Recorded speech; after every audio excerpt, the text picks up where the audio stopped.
Hello friends, success with Santosh channel में आप सभी का एक बार फिर से स्वागत है।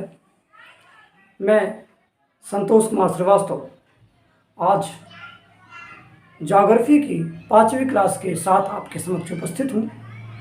पिछले दिनों आपने अक्षांश और देशांतर रेखा पढ़ा था। इसके पहले आप भारत का भूगोल पढ़ रहे थे, तो भारत के भूगोल में ही आज हम अगली क्लास लेकर आए हैं, जिस क्लास का नाम है भारत के तटीय राज्य एवं समुद्री सीमा। तो आज हम तटीय राज्य के बारे में देखेंगे, समुद्री सीमा के बारे में कल देखेंगे। सबसे पहले तो हम आपसे सबसे क्षमा प्रार्थी हैं कि हम पिछले 2 दिनों से कोई भी क्लास अपलोड नहीं कर पाए हैं। कुछ लाइट की समस्या थी, कुछ नेटवर्क की समस्या थी। आज हम आपके समक्ष फिर अपनी ज्योग्राफी की 5वीं क्लास के साथ उपस्थित हैं। आशा है आपको हमारी सारी क्लासेस समझ में आ रही होंगी।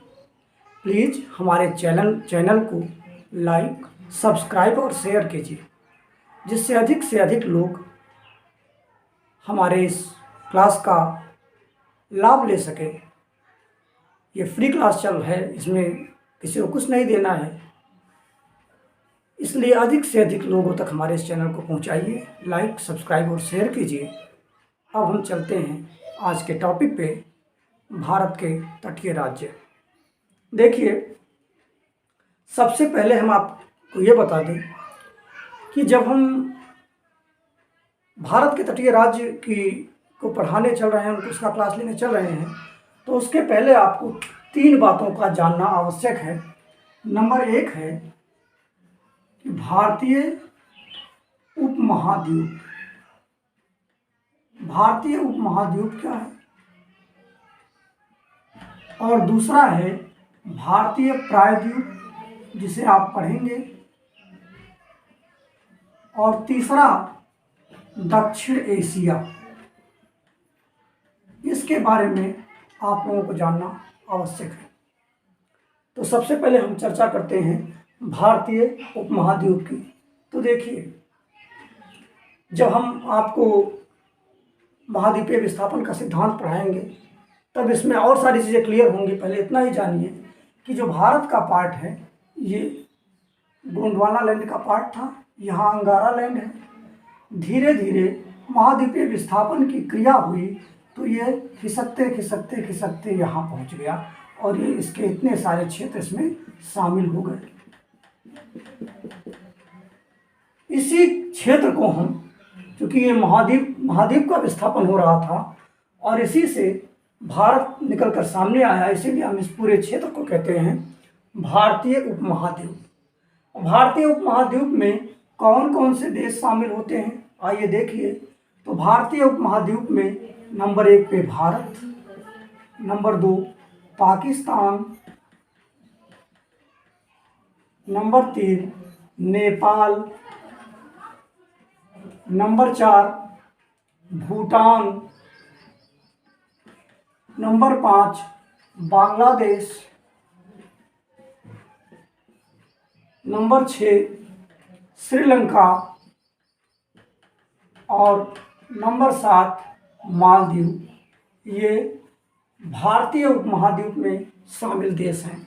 इसमें अफगानिस्तान और म्यांमार शामिल नहीं होता, इतना याद ध्यान दीजिएगा। अगर जो आपसे पूछते हैं कि निम्नलिखित में से कौन से देश भारतीय उपमहाद्वीप में शामिल नहीं हैं और विकल्प में अफगानिस्तान और म्यांमार दिया हो, तो इन दोनों में से कोई एक विकल्प सही होगा। कोई एक ही विकल्प देगा, दोनों विकल्प आपको नहीं मिलेंगे। अब हम बात करते हैं दक्षिण एशिया की। पहले बात कर लें, तो भारतीय प्रायद्वीप तो आपको पढ़ना ही है। तो दक्षिण एशिया की बात करते हैं, तो दक्षिण एशिया का मतलब कि एशिया के दक्षिण में जो देश हैं उसे दक्षिण एशिया कहते हैं। अब दक्षिण एशिया के देश में ये 7 देश शामिल है: भारत, पाकिस्तान, नेपाल, भूटान, बांग्लादेश, श्रीलंका, मालदीव। इसके अलावा, इस 7 के अलावा इसमें अफगानिस्तान भी शामिल है और कुछ विद्वान इसमें म्यांमार को भी शामिल करते हैं, लेकिन हम यहाँ उसका नाम नहीं लिख रहे हैं क्योंकि ये 7 + 8 देश मिलकर दक्षेश का निर्माण करते हैं। अंग्रेजी में इसे सार कहते हैं। आप लोग कमेंट में सार का फुल फॉर्म बताइएगा क्या होता है। अब हम बात करते हैं भारतीय प्रायद्वीप की। इसको अगर जो स्क्रीनशॉट लेना चाहें तो ले लें। चलिए हम बात करते हैं,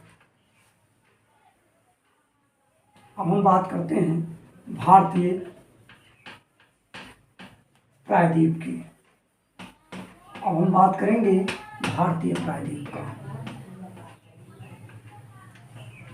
पहले आप जानिए, नया मैप बना देते हैं इसका, कि प्रायद्वीप किसे कहते हैं। सबसे पहले इसको जानने से पहले भारतीय प्रायद्वीप और प्रायद्वीप को जानने से पहले प्रायद्वीप कहते किसे हैं ये जानिए। प्रायद्वीप क्या है? प्रायद्वीप क्या है? जिसके तीन ओर से जल हो, जिसके तीन ओर से समुद्र हो, सागर हो, उसे हम क्या कहें, और बीच में स्थल हो, बीच में स्थल हो और तीन ओर से जल हो, या तीन ओर से सागर हो, समुद्र हो, महासागर हो, और बीच में स्थल हो, उसे हम कहते हैं प्रायद्वीप। इसी में दो चीज़ें आती हैं, एक आता है खाड़ी, और खाड़ी में दो चीज़ें आती हैं, एक आता है बे। बे मीन्स भी खाड़ी होता है और गल्फ मीन्स भी खाड़ी होता है। तो यहाँ पे बे क्या है? बे जस्ट इसका उल्टा हो, जो हमने पढ़ा है उसका जस्ट उल्टा बे होता है। बे में क्या होगा? तीन तरफ से, और गल्फ में भी यही होगा, बस दोनों में अंतर अभी हम आपको क्लियर कर दे रहे हैं। इसमें क्या होगा? तीन तरफ से स्थल होगा और बीच में जल होगा, मतलब बीच में समुद्र या सागर होगा और उसके तीनों ओर से स्थल होगा, यही गल्फ भी होगा। लेकिन बे और गल्फ में अंतर क्या है? क्या अंतर है कि जब जो बे होगा वहाँ पे जो नदियाँ आकर के गिरेंगी वो अपने साथ अवसाद लेकर आती हैं। वो अवसाद क्या करती हैं? जमा करती जाती हैं, और जो बे होता है वो सकरा होता जाता है। और जो गल्फ होता है, यहाँ पे सागर का कटाव होता रहता है, यहाँ पे अवसाद नहीं जमा होता है, तो ये क्या कहलाएगा? गल्फ कहलाएगा। अब भारत के संदर्भ में हम बात करें तो खंभात की खाड़ी, द गल्फ ऑफ खंभात, और बंगाल की खाड़ी, द बे ऑफ बंगाल, ये दो नाम आप सब लोग जानते हैं। तो आइए अब हम भारतीय प्रायद्वीप की चर्चा करते हैं कि भारत के तटीय राज्य कौन कौन से। तटीय राज्य का मतलब सागर, महासागर अथवा समुद्र को स्पर्श करते हुए कौन से राज्य हैं, वो सब किसमें आएंगे? तट के राज्य या तटीय राज्य होंगे, यानी जो तट पर स्थित होगा उसे हम कहते हैं तटीय राज्य। अब आइए सबसे पहले हम चर्चा करते हैं भारत के तटीय राज्य की। Just minute.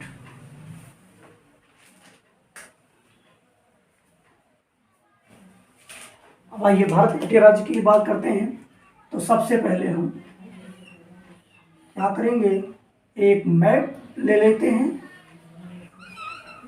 जिसमें केवल वही वाला पोर्शन लेंगे जो भारत के तटीय राज्य का पोर्शन है होगा।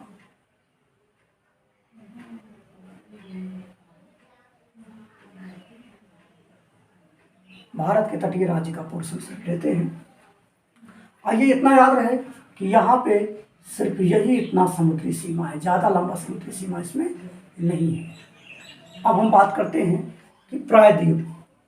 सबसे पहले तो हम यहाँ से एक कर्क रेखा की लाइन खींच लेते हैं 23.5 डिग्री, और ये क्या है? भारत में जो कर्क रेखा की स्थिति है वो है। कर्क रेखा के बारे में हम आप सबको पढ़ा चुके हैं। कर्क रेखा किन 8 राज्यों से होकर जाती है? जरा सब लोग पश्चिम से पूरब का क्रम लिख करके कमेंट कीजिए। अब हम बात करते हैं 23.5 डिग्री कर्क रेखा से नीचे जो भी राज्य हैं वो सब प्रायद्वीपीय भारत के पार्ट हैं, और उसमें से जो समुद्र के किनारे हैं वो सब के सब क्या हैं? तटीय राज्य हैं।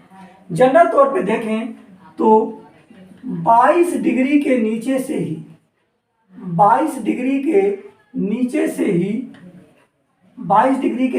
ही प्रायद्वीपीय भारत शुरू हो जाता है।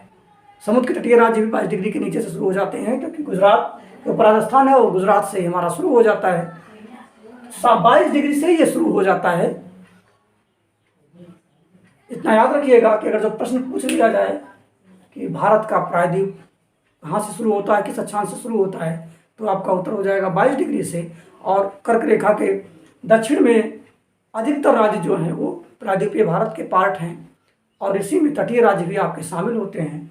तो आइए सबसे पहले हम इसकी सीमाओं का निर्धारण भी करते चलेंगे कि किस देश से, किस राज्य की सीमा किस राज्य से लगती है प्रायद्वीपीय भारत के, वो सारे पार्ट हम देखेंगे। खासकर तटीय राज्य की सीमाएं किस राज्य से लगी हुई हैं ये भी देखेंगे। तो आइए सबसे पहले हम यहाँ पे देखते हैं। सबसे पहले हम केरल को बना देते हैं। ये हमारा कौन सा पार्ट हो गया? ये हमारा हो गया केरल। ध्यान से देखिएगा ताकि आप भी इसके बारे में जान सकें। केरल हो गया। अब केरल के बाद यही नीचे इसी के से सटा हुआ एक दूसरा स्टेट है जिसे हम कहते हैं तमिलनाडु। इसे हम कहते हैं तमिलनाडु। इसको थोड़ा सा और लंबा भी कर सकते हैं, कोई बड़ी बात नहीं है। तमिलनाडु मैं जो व्हाइट बोर्ड पे बनाते हैं उसको चाहे जितना लंबा छोटा कर लीजिए, आप मिटा भी सकते हैं। अब आया तमिलनाडु। अब फिर हम तमिलनाडु के बाद यही तमिलनाडु के बीच से ही एक सीमा उठती है जिसे हम कहते हैं आंध्र प्रदेश। ये पार्ट क्या हो जाएगा? आंध्र प्रदेश। अच्छा, एक चीज़ और देख लीजिए हम, इसमें तो आपको कोई चीज़ बताया ही नहीं। यहाँ पे आपका अरब सागर है, इस तरफ क्या है आपका? अरब सागर है। यहाँ पे क्या है? यहाँ पे आपका श्रीलंका है। और यहाँ पे क्या है आपका? इसके नहीं, यहाँ पे क्या है? ये यहाँ हिंद महासागर है। तीन तरफ ये घिरा हुआ है। और इधर है आपका बंगाल की खाड़ी। इधर क्या है? बंगाल की खाड़ी, द बे ऑफ बंगाल। अब यहाँ पे इसको हम कहते हैं, ये वाला क्षेत्र ये हमारा कहलाता है खंभात की खाड़ी। ये कहलाता है खंभात की खाड़ी। और ये क्या कहलाता है? इसे हम कहते हैं कच्छ की खाड़ी। और भारत और श्रीलंका के बीच में भी एक खाड़ी है, इसे कहते हैं मन्नार की खाड़ी। और यहीं पे मन्नार की खाड़ी के पास ही यहीं पे एक जलसंधि है जिसे हम कहते हैं पाक जलसंधि। भारत और श्रीलंका के बीच में, ये प्रश्न बहुत बार पूछा गया है। बहुत सारे लोग चौंक जाते हैं कि पाक लिखा है तो पाकिस्तान होगा। बिल्कुल नहीं, भारत और श्रीलंका के बीच में पाक जलसंधि है। पाकिस्तान के साथ तो हमारी कोई समुद्री सीमा वैसी है ही नहीं, केवल गुजरात का थोड़ा सा पार्ट आता है इधर, बाकी इधर कोई पार्ट वैसा आता ही नहीं है। अब आइए देखिए, ये हो जाएगा पाक जलसंधि भारत और श्रीलंका के बीच में। अब जो हम देख रहे थे उसको देखिए, यहीं आंध्र प्रदेश के बीच में ही, आंध्र प्रदेश के बीच में ही एक नया राज्य बनाया गया है, सबको पता है। और इस राज्य का क्या नाम है? तेलंगाना। ये कौन सा राज्य है? तो इस राज्य को हम कहते हैं तेलंगाना। ये राज्य क्या कहलाता है? तेलंगाना। ठीक। और यहीं से एक राज्य और उठता है, आंध्र प्रदेश से ही इसकी सीमा बनेगी, और इस राज्य का नाम है उड़ीसा। इस राज्य का क्या नाम है? उड़ीसा। और इसके ऊपर कौन सा है? पश्चिम बंगाल है। सभी लोग जानते ही हैं इसको। ये क्या है? पश्चिम बंगाल है। अब बीच में भी हम एक एक चीज को देखते चलेंगे। यहीं तेलंगाना से ही निकलता हुआ जो स्टेट है यह है कर्नाटक। ये क्या है? कर्नाटक। और ये गोवा है। ये हमारा गोवा होगा। अब तेलंगाना को टच करता हुआ और उड़ीसा को टच करता हुआ एक स्टेट यहाँ पे आता है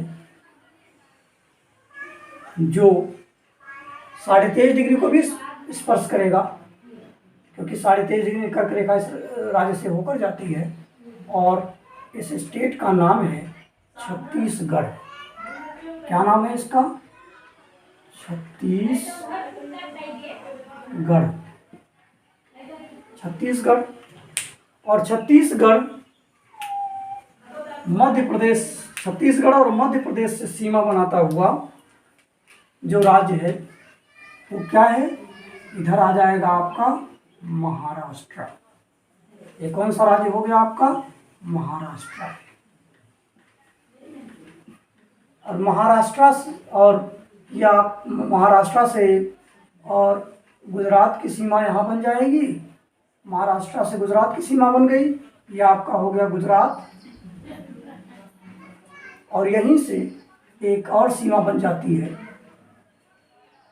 और ये सीमा हो जाती है किसकी, मध्य प्रदेश की। इस तरह से हमने देखा कि कौन से राज्य की सीमा किस राज्य से टच होती है, और साथ ही तटीय राज्य को, जैसे गुजरात की बात करें तो ऊपर राजस्थान टच होता है, सबको पता है। प्रायद्वीपीय भारत में आते हैं तो महाराष्ट्र और मध्य प्रदेश की सीमा गुजरात से लगती है। फिर कर्नाटक की बात करते हैं, कर्नाटक महाराष्ट्र, गोवा और तेलंगाना के साथ साथ तमिलनाडु और केरल से लगता है। तमिलनाडु की बात करते हैं, तमिलनाडु केरल से, कर्नाटक से और आंध्र प्रदेश से सीमा बनाता है। तेलंगाना, कर्नाटक, छत्तीसगढ़, महाराष्ट्र और आंध्र प्रदेश से सीमा बनाएगा। छत्तीसगढ़ की बात करें तो मध्य प्रदेश, महाराष्ट्र, तेलंगाना और उड़ीसा से सीमा बनाएगा। याद रहे पश्चिम बंगाल को टच नहीं करता है। इसके बाद फिर उड़ीसा छत्तीसगढ़ से, आंध्र प्रदेश से और वेस्ट बंगाल से अपनी सीमा साझा करेगा, बीच में एक स्टेट और है, और पश्चिम बंगाल फिर ज़रा इधर आ जाता है। तो इस तरह से हम बात कर लेते हैं समुद्र तटीय राज्य की। अब कौन कौन से राज्य समुद्र तट पे हैं, आइए हम इसको देखते हैं। कौन कौन से राज्य समुद्र तट पे हैं, हम आइए इसको देखते हैं। तो देखिए ये पूरा जितने भी राज्य हैं, अब देखिए इधर के क्षेत्र को कहते हैं हम पश्चिमी घाट। ये क्या कहलाएगा, इधर का क्षेत्र पश्चिमी घाट। इधर का क्षेत्र कहलाएगा पश्चिमी घाट। ये वाला क्षेत्र क्या हो जाएगा, पश्चिमी घाट।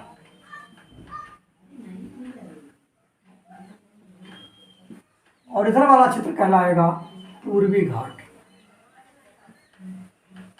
तो इसको हम बांट देते हैं पश्चिमी और पूर्वी में।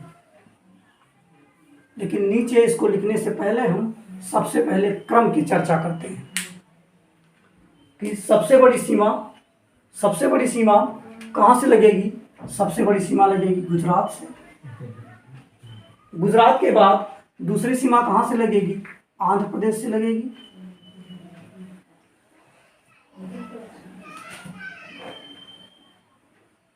इसके बाद फिर हम चर्चा कर लेते हैं आंध्र प्रदेश। नंबर 1 हो गया गुजरात, नंबर 2 हो गया आंध्र प्रदेश, नंबर 3 हो जाएगा आपका तमिलनाडु, नंबर 4 पे जो आता है वो है महाराष्ट्र, नंबर 5 पे केरल। थोड़ा सा और बड़ा कर लीजिए। नंबर 5 पे आता है केरल, नंबर 6 पे आता है उड़ीसा, नंबर 7 पे आता है कर्नाटक, नंबर 8 पे आता है, याद रहे पश्चिम बंगाल का केवल इतना ही तक लग रहा है बस। नंबर 8 पे आता है पश्चिम बंगाल और नंबर 9 पे आता है गोवा। तो अगर जो हमें सीरियल में लिखना हो, आपसे पूछा जाए कि समुद्र तटीय राज्य जो है वो किसकी सीमा सबसे ज़्यादा समुद्र तट से लगती है, तो उसका सीरियल लिखना हो तो नंबर 1 पे सबसे अधिक सीमा किसकी लगेगी, गुजरात की। नंबर 2 पे कौन आएगा, आंध्र प्रदेश आएगा। आंध्र प्रदेश आएगा।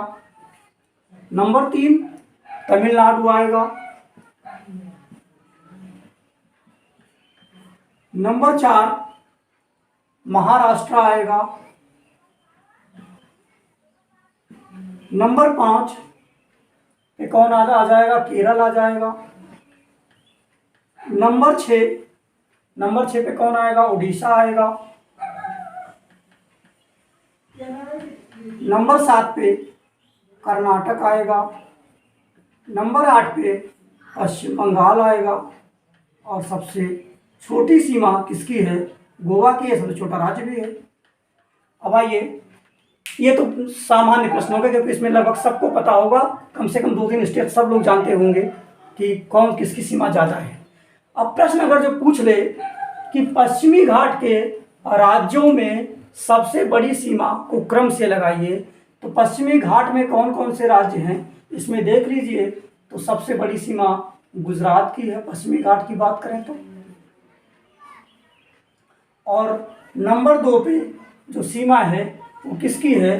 तो नंबर 2 पे जो सीमा है वो आपकी केरल की हो जाएगी, सॉरी महाराष्ट्र की हो जाएगी। नंबर 3 पे किसकी सीमा हो जाएगी? तो नंबर 3 पे जो सीमा होगी वो केरल की हो जाएगी।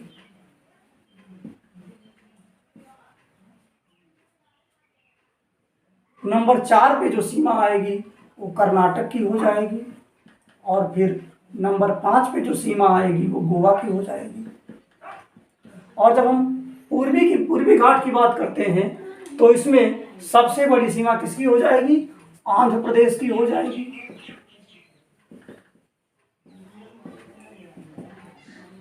नंबर 2 पर जो होगा वो तमिलनाडु हो जाएगा।